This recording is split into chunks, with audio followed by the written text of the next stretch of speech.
എല്ലാ പ്രിയപ്പെട്ടവർക്കും ക്രിസ്തുയേശുവിൻ്റെ നിസ്തുല നാമത്തിൽ സ്നേഹവന്ദനം. ഇന്നത്തെ നമ്മുടെ പ്രഭാത ധ്യാനത്തിനായി അപ്പോസ്തല പ്രവർത്തികൾ 20-ാം അധ്യായം 27-ാം വാക്യം. അപ്പോസ്തല പ്രവർത്തികൾ 20:27.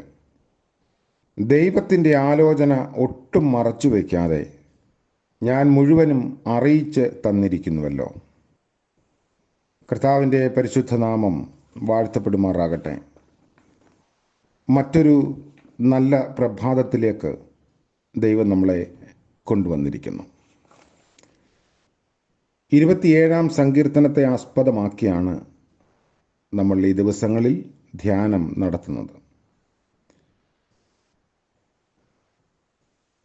ദാവീദ് ആരെയും ഭയപ്പെടാതെ ജീവിക്കേണ്ടത് എങ്ങനെയെന്ന് തൻ്റെ അനുഭവത്തിലൂടെ വ്യക്തമാക്കി തരികയാണ്. യഹോവയുടെ മന്ദിരത്തിൽ ധ്യാനിക്കുക എന്ന് നമ്മൾ വായിക്കുന്നു. ഇതിന് മറ്റൊരു പരിഭാഷയുണ്ട്. യഹോവയുടെ ഹിതം ആരായുക, to enquire in his temple.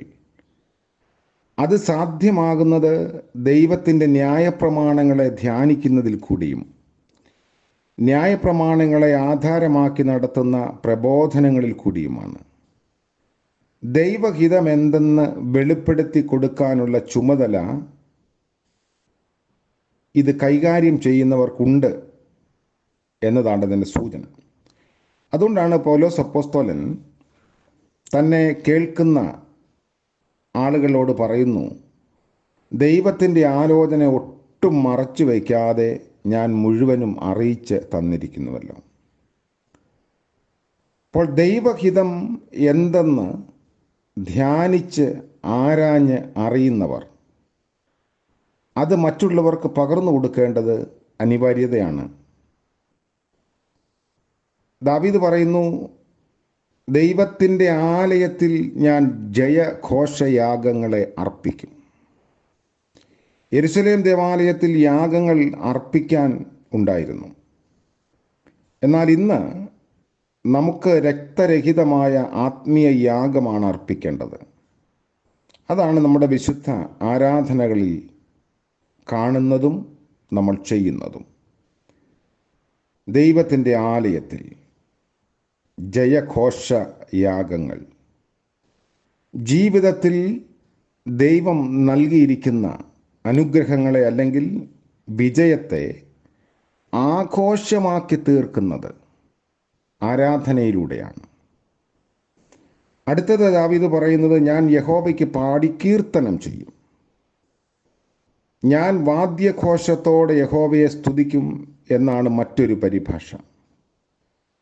ആരാധനയിൽ കീർത്തനങ്ങൾക്കുള്ള സ്ഥാനത്തെ ഇസ്രായേലിൻ്റെ മധുരഗായകനായ ദാവീദ് അയവിറക്കുകയാണ്. ഈ അനുഭവത്തെപ്പറ്റിയും വിശുദ്ധ പൗലോസ് പ്രസ്താവിക്കുന്നു.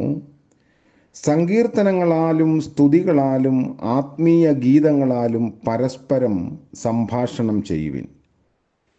ഗാന ആലാപങ്ങളാൽ പൂർണ്ണ ഹൃദയത്തോടെ കർത്താവിനെ പ്രകീർത്തിക്കുകയും ചെയ്യുവിൻ. എഫെസ്യ ലേഖനം 5-ാം അധ്യായത്തിലാണ് ഇത് നമ്മൾ കാണുന്നത്. അതുകൊണ്ട് ക്രിസ്തീയ ആരാധനയിൽ സ്തുതിഗീതങ്ങൾക്കും ഗാന ആലാപനത്തിനും മുഖ്യമായ സ്ഥാനമുണ്ട്. ഇതെല്ലാം യഹൂദ പാരമ്പര്യത്തിൽ നിന്നും നമ്മൾ പ്രാപിച്ചിട്ടുള്ളതാണ്. ഈ പറഞ്ഞ ഘടകങ്ങളെല്ലാം ഉൾക്കൊള്ളുന്ന ദേവാലയത്തിലെ ആരാധന ഇന്നത്തെ അവസ്ഥയിൽ എങ്ങനെയാണ് എന്നതും നമ്മൾ ചിന്തിക്കേണ്ടിയിരിക്കുന്നു.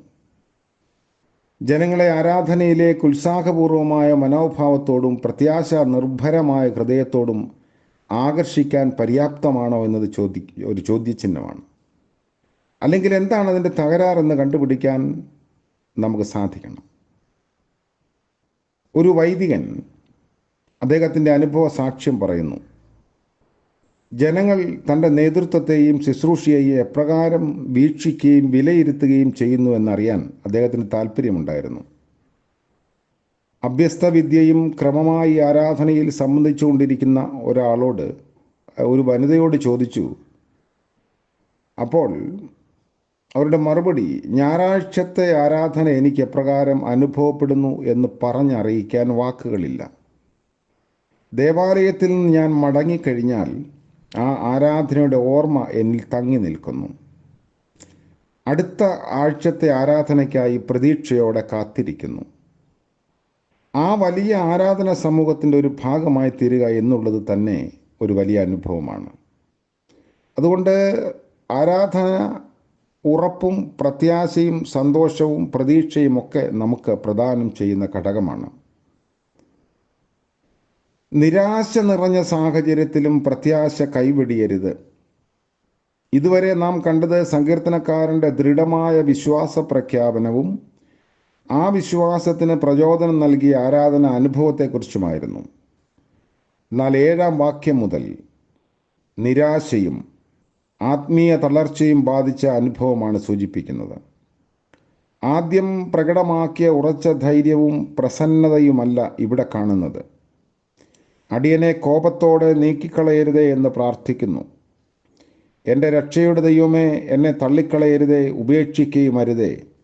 എൻ്റെ അപ്പനും അമ്മയും എന്നെ ഉപേക്ഷിച്ചിരിക്കുന്നു. കള്ളസാക്ഷികളും ക്രൂരത്വം നിശ്വസിക്കുന്നവരും എന്നോട് എതിർത്ത് നിൽക്കുന്നു. ഇങ്ങനെ നിസ്സഹായതയുടെ ചില വാക്കുകൾ അദ്ദേഹത്തിൽ നിന്ന് ഉയരുന്നു. ഇത് വെളിപ്പെടുത്തുന്ന ഒരു വലിയ ആത്മീയ സത്യം ആരുടെയും ജീവിതത്തിൽ പ്രകാശപൂരിതമായ അനുഭവം മാത്രമല്ല, നിരാശയുടെ കരിനിഴൽ പരത്തുന്ന സാഹചര്യങ്ങളും ഉണ്ടാകാനുള്ള സാധ്യതയുണ്ട് എന്നതാണ്. അല്ലെങ്കിൽ ആത്മാവിൻ്റെ അന്ധകാരാവൃതമായ അനുഭവമെന്ന് നമുക്കതിനെ വിശേഷിപ്പിക്കാം. എല്ലാം പ്രതികൂലമെന്നുള്ള തോന്നൽ, എല്ലാവരും കൈവെടിഞ്ഞു എന്നുള്ള ചിന്ത നമ്മെ പിടികൂടാം.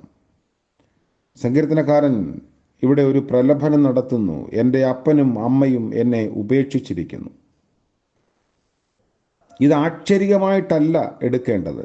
ഇതൊരു എബ്രായ ശൈലിയാണ്. സ്വന്തക്കാരും മിത്രങ്ങളും എല്ലാം ഉപേക്ഷിച്ചു എന്നുള്ള ആശയമാണ് അതിലുള്ളത്. അങ്ങനെ വളരെ നിസ്സഹായനും നിരാശനുമായി തീർന്ന ദാവീദ് വേഗത്തിൽ അതിനെ അതിജീവിക്കുന്നു. വിശ്വാസത്തിലും ആരാധന അനുഭവത്തിലും ജീവിതം രൂപപ്പെടുത്തിയിട്ടുള്ള ഒരാൾ നിരാശയെ വേഗത്തിൽ പരാജയപ്പെടുത്തും. യാത്രകൾ ചിലപ്പോൾ ഇരുട്ട് നിറഞ്ഞ തുരങ്കത്തിൽ കൂടിയാകാം.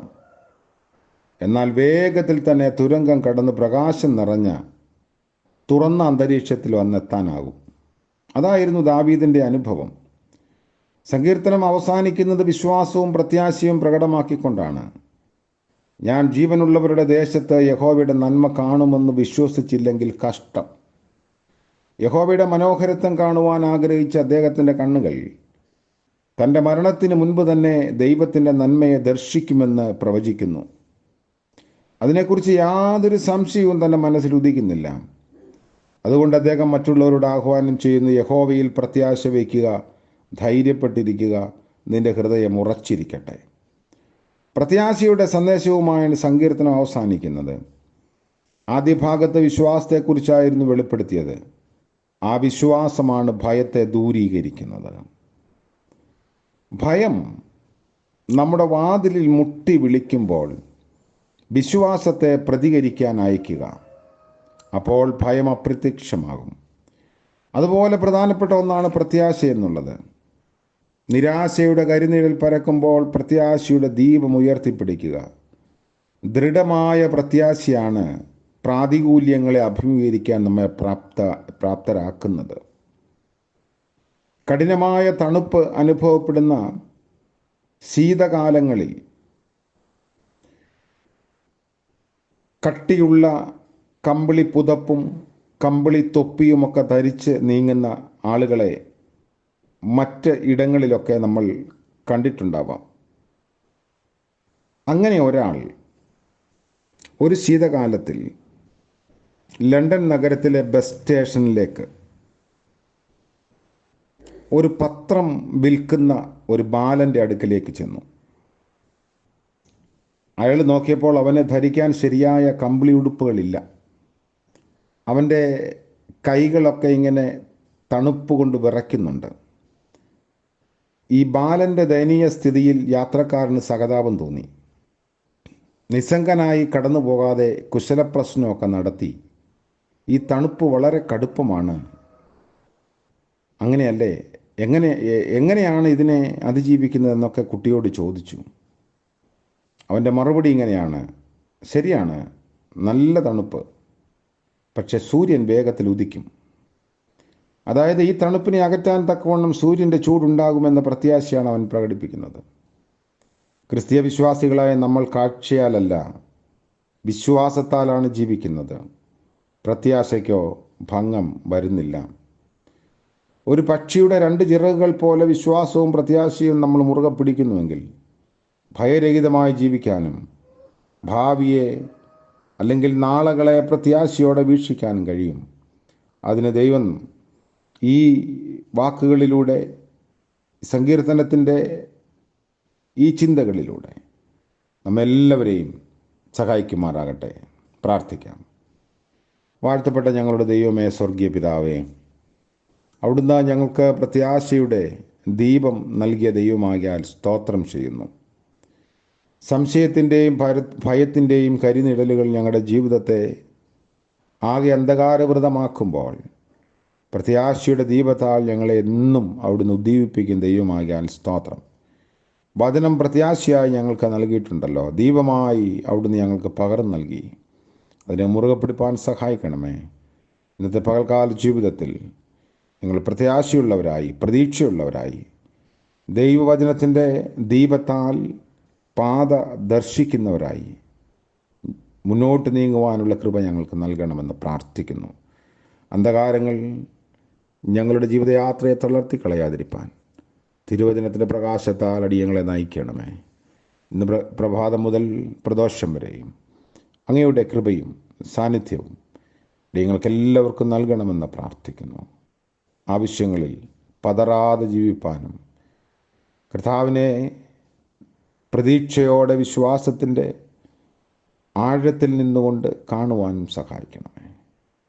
ഇന്ന് ജന്മദിനം ആഘോഷിക്കുന്ന പ്രിയപ്പെട്ടവർക്ക് വേണ്ടിയും വിവാഹ വാർഷികം ആഘോഷിക്കുന്നവർക്ക് വേണ്ടിയും പ്രത്യേകമായി പ്രാർത്ഥിക്കുന്നു. അനുഗ്രഹത്തിൻ്റെയും നന്മയുടെയും സന്തോഷത്തിൻ്റെയും പ്രത്യാശയുടെയും പുതിയ വർഷം എല്ലാവർക്കും അവിടുന്ന് ദാനം ചെയ്യണമേ. യേശു മശീഹ മൂലം പ്രാർത്ഥിക്കുന്നു. കൃപയോടെ കേൾക്കുമാറാകണമേ. ആമേൻ. ത്രിയേക ദൈവത്തിൻ്റെ കാവലും കൃപയും അനുഗ്രഹവും പ്രത്യാശയും നാം എല്ലാവരോടും കൂടെ ഇന്നും എന്നേക്കും ഉണ്ടായിരിക്കുമാറാകട്ടെ. ആമേൻ.